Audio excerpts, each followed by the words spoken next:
Hello મિત્રો, કેમ છો? બધા મજામાંથી છો? તો ટાર્ગેટ ફોરેસ્ટર યુટ્યુબ ચેનલમાં આપ સર્વ મિત્રોનું હાર્દિક સ્વાગત છે. તો આજે આપણે જોવાનું છે પીટીસી ડીએલએડ પ્રવેશ પ્રક્રિયા છે તેના ફોર્મ રીઓપન થયા છે, જે 5/8થી લઈને 11/8 સુધી જે ફોર્મ છે તે પ્રક્રિયા ચાલવાની છે. તેમાં દિવ્યાંગ જે ઉમેદવાર છે તે પણ ભાગ લઈ શકશે અને સામાન્ય ઉમેદવાર છે તે પણ ભાગ લઈ શકશે. અને સાથે સાથે એ પણ કહી દઉં કે જેમને જૂના ફોર્મ ભર્યા હતા એમને વેરિફિકેશન જે બાકી હતું, બરોબર છે, એ લોકોને વેરિફિકેશન પણ કરાવી શકશે. અને જે લોકોને વેરીફાઈ થઈ ગયા, ફી કપાઈ ગઈ છે, એમને લોકોને કોઈ ચિંતા કરવાની જરૂર નથી. એમને લોકોને જે પહેલાં ફોર્મ છે તે એમનામ જ રહેશે, એને કોઈ પણ નવું ફોર્મ ભરવાની જરૂર રહેશે નહીં.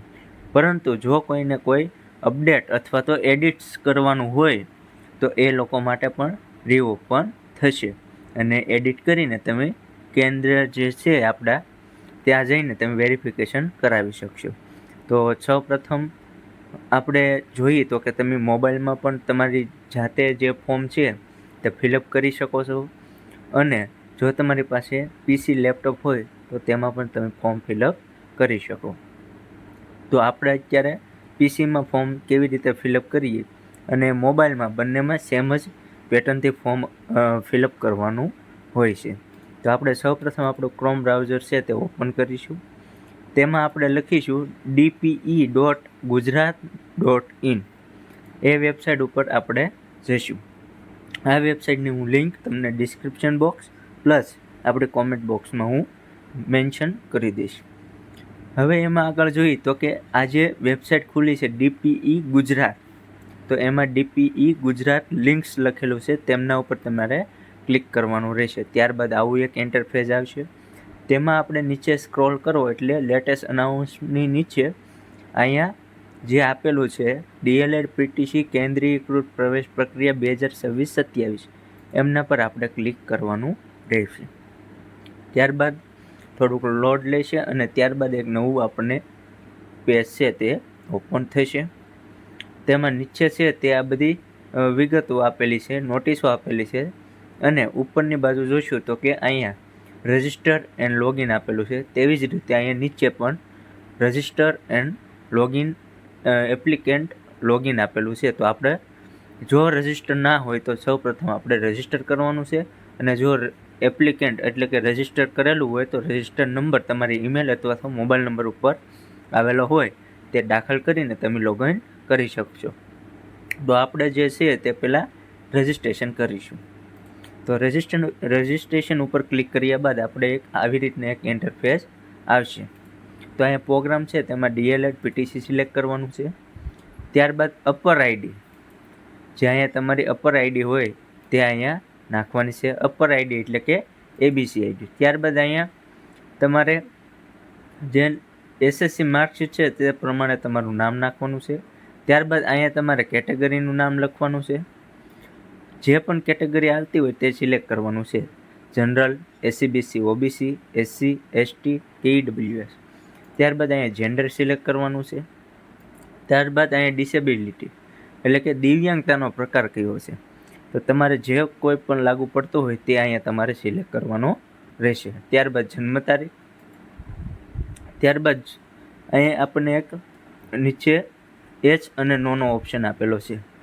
શું તમે ગુજરાત રાજ્યની ખાનગી પ્રાથમિક શાળામાં ફરજ બજાવતા બિન તાલીમી શિક્ષક છો અને માન્ય પીટીસી કોલેજમાં પીટીસી તાલીમ મેળવવા માટે અરજી કરી રહ્યા છો? તો આમાં તમારે એચ અથવા તો નો નાખવાનું રહેશે. તો જો તમે કોઈ પ્રાથમિક શાળામાં જોબ કરતા હો, પ્રાઇવેટ શાળાઓમાં, અને તમે પીટીસીમાં એડમિશન લેવા માગતા હો તો અહીંયા તમારે એચ કરવાનું, અથવા તમે ખાનગી શાળામાં અભ્યાસ ન કરાવતા હો તો અહીંયા નો કરવાનું. ત્યારબાદ અહીંયા ઈમેલ આઈડી નાખવાની રહેશે. ત્યારબાદ મોબાઈલ નંબર. ત્યારબાદ અહીંયા કેપ્ચા છે એનો સરવાળો કરીને અહીંયા નાખવાના રહેશે. તો આ થઈ આપણી રજિસ્ટ્રેશન ડિટેલ. ત્યારબાદ અહીંયા તમારે ઈમેલ ઓટીપી અને મોબાઈલ ઓટીપી આવશે તે અહીંયા એન્ટર કરીને અહીંયા તમારે સબમિટ બટન ઉપર ક્લિક કરવાનું રહેશે. ત્યારબાદ તમારે ઓટીપી દાખલ કર્યા બાદ તમારે રજિસ્ટર સક્સેસફુલી છે તેવો એક સ્ક્રીન ઉપર મેસેજ આવશે. ત્યારબાદ તમારું ડાયરેક્ટ લોગિન સ્ટુડન્ટ જે છે તેમના ઉપર તમે આવશો. ત્યારબાદ તમારે અહીંયા ઉપરની સાઈડ તમારે જે તમારો PTC 26000 જે કોડ આવ્યો હશે તે અહીંયા દાખલ કરવાનો છે. ત્યારબાદ તમારે જે સિલેક્ટ ટાઈપ ફોર્મ ટાઈપ છે તેમાં DLED સિલેક્ટ PTC સિલેક્ટ કરવાનું છે. ત્યારબાદ અહીંયા તમારો પાસપોર્ટ નાખવાનો છે. ત્યારબાદ કેપ્ચા છે તેનો પ્લસ કરીને અહીંયા નાખીને અહીંયા સાઇન ઇન બટન ઉપર ક્લિક કરવાનું રહેશે. ત્યારબાદ તમારે આ પ્રકારનું એક પેજ છે તે ઓપન થશે. તેમાં અહીંયા આપેલું છે કે અહીંયા તમારી ઉપરની સાઈડ તમારી બધી વિગતો આપેલી છે. ત્યારબાદ આ ફોર્મ છે તમારે કેટલા ટકા ભરાણું છે તે તમને આપવામાં આવશે. ત્યારબાદ પેન્ડિંગ પ્રોફાઇલ છે તેના ઉપર ક્લિક કરશો. તેના ઉપર ક્લિક કરશો એટલે અહીંયા તમારે આવશે ઉપર સામાન્ય તમારે જે રજિસ્ટ્રેશન વિગતો હતો તે, અને અહીંયા તમારો જે છે તે ફોટો એક અપલોડ કરવાનો છે. ત્યારબાદ અહીંયા તમારે સિગ્નેચર અપલોડ કરવાની છે, પણ ફોટો છે તે તમારે JPG ફોર્મમાં અપલોડ કરવાનો રહેશે અને 5 MBથી વધુ ના હોવો જોઈએ. તેવી જ રીતે અહીંયા સિગ્નેચર છે તે પણ તમારે 2 MBનો ફોટો રાખવાનો છે, તેનાથી વધુ ના હોવો જોઈએ. ત્યારબાદ તમારે અહીંયા જે આપેલું હતું તે તમે નો અથવા યસ કરેલું છે. ત્યારબાદ અહીંયા તમારી બેઝિક ડિટેલ છે.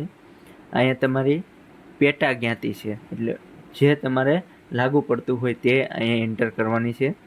ત્યારબાદ અહીંયા તમારા કાસ્ટ સર્ટિફિકેટ એટલે કે જાતિનું પ્રમાણપત્રનો નંબર નાખવાનો છે. ત્યારબાદ અહીંયા કાસ્ટ સર્ટિફિકેટ ડેટ એટલે કે જાતિનું પ્રમાણપત્રની તારીખ એન્ટર કરવાની છે. ત્યારબાદ નોન ક્રિમિનલ સર્ટિફિકેટ જે નો નંબર અહીંયા દાખલ કરવાનો છે. ત્યારબાદ અહીંયા નોન ક્રિમિનલ સર્ટિફિકેટની ડેટ એટલે કે તારીખ તમારે એન્ટર કરવાની રહેશે. ત્યારબાદ દિવ્યાંગતાનો પ્રકાર જે અહીંયા પણ તમે બદલાવી શકો છો, અથવા તો તમારે કાંઈ દિવ્યાંગતાનો પ્રકાર ના હોય તો નોન પણ તમે એન્ટર કરી શકો. ત્યારબાદ અહીંયા આધાર કાર્ડ નંબર જો હોય તો, બાકી જરૂર નથી. ત્યારબાદ અહીંયા અપર આઈડી એટલે કે ABC આઈડી જો હોય તો, બાકી કોઈ જરૂર છે નહીં. ત્યારબાદ અહીંયા તમારું સરનામું નાખવાનું છે, જે જ્યાં તમે રહો ત્યાં, અથવા તો તમારું કોઈ પરમનન્ટ એડ્રેસ હોય તે પણ તમે અહીંયા નાખી શકો.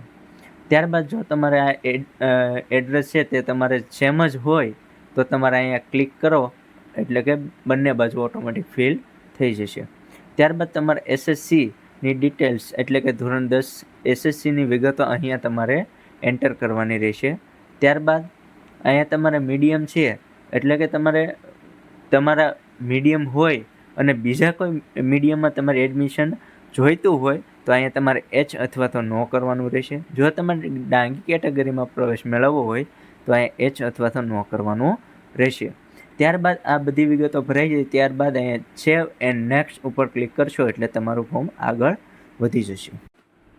તે અપલોડ થઈ ગયા બાદ આપણે આગળ જોઈએ તો કે આપણે આવું એક ઇન્ટરફેસ આવશે. તેમાં આપણે છે તે 10+12 એટલે કે 12માની ડિટેલ નાખવાની રહેશે. તેમાં આપણે અહીંયા SSC અથવા તો કોઈ ડિપ્લો કર્યું હોય અથવા ITI કર્યું હોય તો એમને ડિપ્લો અથવા ITI સિલેક્ટ કરવાનું રહેશે, અન્યથા આપણે SSC સિલેક્ટ કરીશું. ત્યારબાદ અહીંયા આપણું પાસિંગ વર્ષ, ત્યારબાદ પાસિંગ મહિનો, પાસિંગ વર્ષ, ત્યારબાદ કયા બોર્ડમાંથી તમે પાસ કરેલું છે તે અહીંયા સિલેક્ટ કરવાનું રહેશે. ત્યારબાદ અહીંયા સીટ નંબર જે બેઠક ક્રમાંક છે તે, ત્યારબાદ અહીંયા પ્રવાહ જે તે તમારે પ્રવાહ લાગુ પડતો હોય તે અહીંયા સિલેક્ટ કરવાનો રહેશે. ત્યારબાદ અહીંયા તમે કેટલા પ્રયાસે પાસ કર્યું છે, તો જો તમે પહેલા પ્રયાસે પાસ કર્યું તો 1 લખવાનું અથવા 2 લખવાનું.